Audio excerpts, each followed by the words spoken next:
Hey, so do you get this feeling in your throat when trying to talk to people, and it's constricting, it's tightening, and it completely stops you from expressing yourself and connecting with people in the way you want? So if that's something you struggle with, stick around, because in this video, I'm gonna help you understand what the hell this thing is. What is this constricting feeling, why it's there, and then how you can move past it and connect with people in the way you want. Okay, so let's go.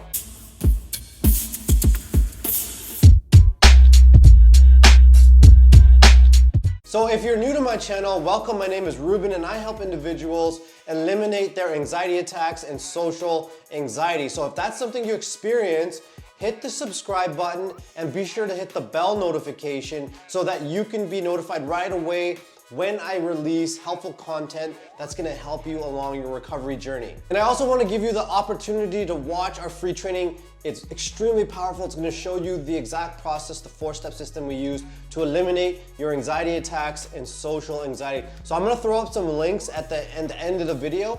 Make sure you stay until the end to access that training. And so let's go back to this tightness in the throat that you're experiencing, this constriction here. What is this thing? In short, what you are experiencing is an emotion. And you're probably thinking, yeah, no kidding, it's an emotion. But let's break this down here. Let's break down what an emotion is. An emotion is energy in motion. Energy in motion, okay? So whenever you experience these feelings, essentially, there's gonna be a psychological component, but there's also going to be a physical sensation happening somatically or in the body, okay? So whenever, for example, if you get nervous, let's say you get nervous, you're feeling anxious, you're feeling on edge, that's what you're saying up here, that's the self-talk up here. But in the body, you might be experiencing these physical sensations like butterflies in the stomach, constriction in the throat. Why is that? Why do you feel those physical sensations, especially in these areas? The reason is because we have energy processing centers. We have 7 energy processing centers that actually house our emotions. In the East, they call them the chakras. Don't think this is woo-woo. This is not woo-woo. This is fully backed by science. It's fully backed by studies, research. For example, world-renowned psychiatrist David R. Hawkins has studied extensively the impact our emotions have on our behavior, our consciousness, our awareness. So going back to this constriction and why does it happen? So you know that you feel, this is where you feel your emotions, in these areas, okay? Now, when those emotions come up, you'll notice that they take over your muscular system as well. So for example, if you're feeling butterflies in the stomach, or a knot in the top of your stomach because you're anxious, you'll also notice that the muscles in your belly are actually constricted and tight. And the same goes for your throat. When you experience emotions in this area, in the throat, you actually have muscles in your throat.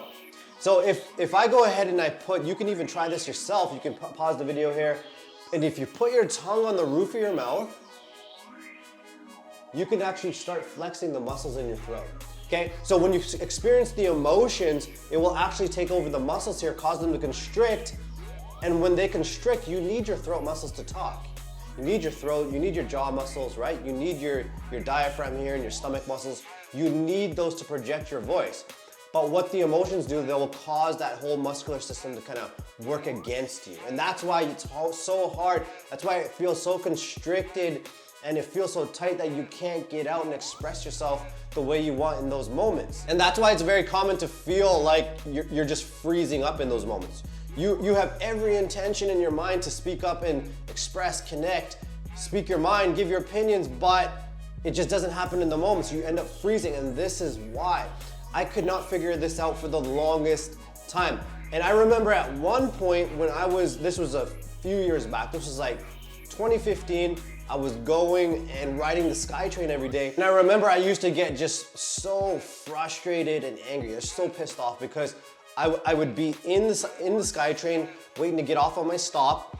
And at this one stop, the doors would open and people would rush me they were just trying to get in. So etiquette is you're supposed to just wait, let the people get off the SkyTrain, then you can get on, right? So I used to get extremely frustrated, but I can never speak up for myself. I can never say, just let me out, please. Let me out of the SkyTrain, and then you guys can get on. I could never even speak up for myself. I started off with like positive affirmations. You know, I'd write them down, say it to myself in the morning. You know, right when my stop's coming up, I'd be psyching myself up. I'm gonna say something, I'm gonna say something. Doors open again, day after day after day, I would just freeze, not speak up for myself. Too much constriction, there's too much tightness. It just wouldn't let me speak. But then I stopped trying to resolve this issue with my mind by using even more mind. Because I realized my mind was actually the issue, the overthinking and the trying to psych myself up. That was just making things worse. And I actually started to catch on that, hey, my throat muscles were tight, my belly was flexed, right? In the component within the body, it's a somatic component. When the emotions were coming up, it was actually making my muscles constricted, and actually that made it pretty much impossible for me to project my voice and express what I wanted. But as I started becoming more conscious of this, as I started to feel and sense more into this, my voice, I would do things automatically. I would project my voice and speak up automatically without having to think about it. And if you need a bit more help with trying to get a sense for these emotions and how they take over your muscular system and how they feel in the body, I'll put a link after this video. And it's a meditation video, and it demonstrates and it shows you, to walk you through a meditation on how to feel and sense into these emotions and sense on a deeper level about what I'm talking about when I mean the somatic experience of these emotions. Okay, and so now you're thinking, probably thinking, okay, I get it, these emotions are flaring up, they're just shutting me down, they're constricting me. And so how do I get rid of this? How do I overcome this? Okay, so I wanna shift your mindset here. And the question that you wanna ask yourself is not so much, why am I getting shut down? But instead, what is the story that these emotions are trying to tell me? And I'll give you an example. If you're getting nervous, say around people, talking to somebody, and there's a voice, you're getting a voice, maybe I'm gonna get judged, maybe I'm gonna embarrass myself. That is not just a thought. It's not a thought like, oh, what am I gonna eat today? It's not just a random thought. There's a full, if you think about that, I'm gonna embarrass myself, they're gonna judge me. There's a whole belief structure under that. There's a whole story under that. That's a strong conviction there, right? There's motivation under that. There's story. There's probably some memories of what happened in the past to lock in that idea that you're gonna get judged. You're gonna get humiliated. They're gonna say something. You're gonna embarrass yourself. And so you wanna get very, very familiar and get to know that story on a very deep, intricate level. You have to know what that's about. What are the details of that story? What is coming up in those moments that you need to acknowledge? Okay, so those emotions are trying to tell you something. Okay, so now depending where you consume your content, people have different ways of describing these sensations that come up. If you talk to a Buddhist, he's gonna say that's your ego. Okay, that's your ego. Maybe if you're watching a therapist channel, that's gonna say that's your inner child. If you're watching more personal development, law of attraction, and these different things, that they're gonna talk about, that's your subconscious mind. They're all talking about the same thing, and what those feelings are from events in your past when in those moments you didn't have the resources, you didn't have the support, you didn't have the emotional maturity to have those emotions come in, do their thing, and then release out. Instead, they came in when you were impacted by your experiences and they got stuck. They were unresolved, and so what you had to do to move past those feelings, you had to suppress them away. But what they do is they stay with you in your current moment, and as you can tell, they show up as these constrictions when you're trying to talk to people and function as a normal human being. Now, what you don't want to do though is those feelings are from the past. So think about it this way, those feelings could be the emotional maturity of those feelings.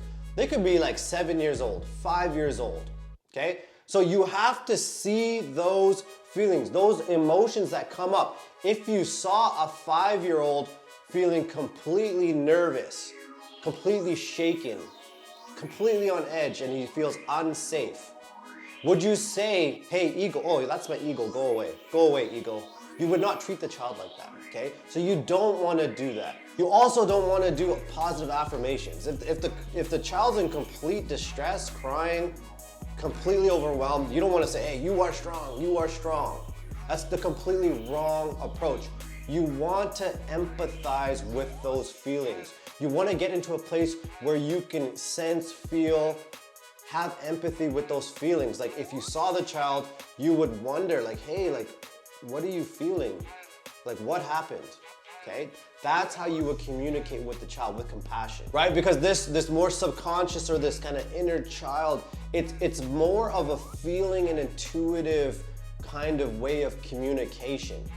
Even intellectually, if you saw the child, you wouldn't say like, oh, you look nervous.